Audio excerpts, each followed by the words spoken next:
Big boss ആരാധകരുടെ കാത്തിരിപ്പ് അവസാനിപ്പിച്ചുകൊണ്ട് ഇതാ സീസൺ 7 എത്തുകയാണ്. പുതിയ സീസണിൻ്റെ ലോഗോ ഇതിനോടകം തന്നെ ഏഷ്യാനെറ്റ് പുറത്തുവിട്ടു കഴിഞ്ഞു. ഇനി ആരൊക്കെയാകും ഇത്തവണ മത്സരിക്കാനെത്തുക എന്നത് പ്രേക്ഷകർ അറിയേണ്ടതാണ്.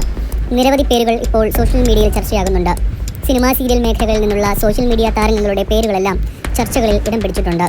സോഷ്യൽ മീഡിയ താരവും അന്തരിച്ച മിമിക്രി കലാകാരനുമായ കൊല്ലം സുധിയുടെ ഭാര്യയുമായ രേണു സുധിയുടെ പേരാണ് സാധ്യതാ പട്ടികയിൽ ഏറ്റവും കൂടുതൽ ഇടം പിടിച്ചിട്ടുള്ളത്.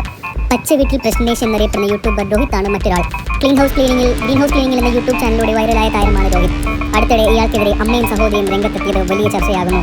സമാന രീതിയിൽ സോഷ്യൽ മീഡിയയിൽ പ്രശ്നങ്ങളുടെ പേരിൽ വൈറലായ പ്രണവ് കൊച്ചുവും ഇത്തവണ സീസണിൽ ഉണ്ടായേക്കുമെന്നാണ് ചിലരുടെ പ്രവചനം. പ്രണവും സഹോദരനുമായ പ്രവീണും തമ്മിലുള്ള തർക്കമായിരുന്നു സോഷ്യൽ മീഡിയയിൽ ചർച്ചയായത്. ബിഗ് ബോസ് മാത്രം ലക്ഷ്യം വെച്ച് കുടുംബ പ്രശ്നം ചർച്ചയാക്കിയതാണെന്ന് സംശയം സോഷ്യൽ മീഡിയയിൽ പലരും പങ്കിട്ടിരിക്കുന്നു.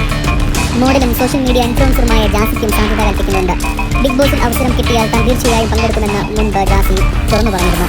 വ്ളോഗർ അലൻ ജോസ് പെരേരയും പുതിയ സീസൺ എത്തിയേക്കുമെന്നാണ് ചില പ്രവചനങ്ങൾ. സോഷ്യൽ മീഡിയയിൽ അലൻ ജോസിനെ അറിയാത്തവർ കുറവായിരിക്കും. വിവാദങ്ങളുടെ തോഴൻ കൂടിയാണ് പെരേര.